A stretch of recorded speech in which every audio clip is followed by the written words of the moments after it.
Hi everyone, I'm your SkyTracker meteorologist, Alex Wasylenko. We're back at Homeward Bound for Forever Home this week, and we're taking a different spin on things this week. We're going to be talking with the volunteer coordinator, Lauren, about a multitude of things that keeps Homeward Bound going on a daily basis, including donations. What kind of donations, Lauren, are needed here at Homeward Bound to keep the gears grinding, if you will? Yeah, so we have like a standard donation list, something that doesn't really change throughout the year. Okay. And then we have more of a seasonal donation list, like when we have kitten season, which lasts sometimes up to half the year. Wow. You know, it's a little more geared towards kitten milk replacer, bottles, bottle warmers, anything to keep our little ones safe and happy.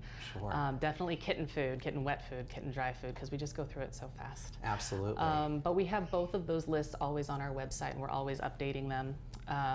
But some of the standard ones that don't ever change, you know, towels, blankets that we can easily wash. We could always use peanut butter and spray cheese for the dogs, you know, fun stuff too, treats, toys. Anything that we can use to enrich the lives of the animals while they're here. Yeah, and it seems to me that the last 2 times I've been here, I've seen the catnip hand crocheted or knitted toys down at the counter. Yes. It seems like the community gets really involved, but not just with donations, with volunteer work as well. Can you talk a little bit about that? With volunteer work, yes. So we have so many ways for people to volunteer, and really we're only as good as our community support, honestly. We couldn't do it without them. So we have the standard like cat socialization volunteers, dog walking volunteers, we have small animal volunteers, but it can go so far beyond that as well. Like if somebody wants to help us out with feeding or cleaning, especially on the weekends. We can always use more help on the weekends for stuff like that. Bringing dogs out into the community. You know, there are some people that don't feel comfortable coming into the shelter, so we try to bring the animals out to them so that they can still meet them. Great. You know, the dogs get out.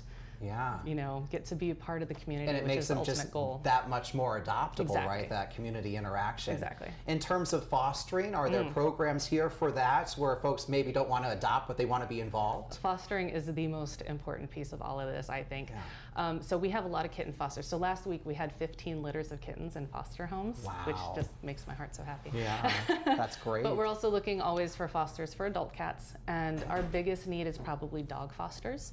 Okay. And it could be short-term, working on programs like weekend sleepovers or afternoon hikes. Like, it doesn't have to be a big commitment. Sure. And anybody who's interested in fostering, if they can just reach out to us, we're happy to have a conversation as to what works for their home. Okay. The best match that we have here, and any time out of the shelter is beneficial for our dogs. Yeah, and it sounds just like a little bit goes a long way. Absolutely. In terms of Homeward Bound. If more people would like information, Lauren, about how to get involved, can you rattle off a phone number or the website for us again? I'll do both. Yeah. So the phone number is 802-388-1100, and our website is homewardboundanimals.org, and you can access everything. You can find the volunteer paperwork, foster paperwork, all of our wish lists, all of our community programs. It's all right there. All right. Well, we'll certainly get the resources, donations, and hopefully fosterers and adopters that we need. Thank you so much for joining us today, Thank you so Lauren. much. Of course.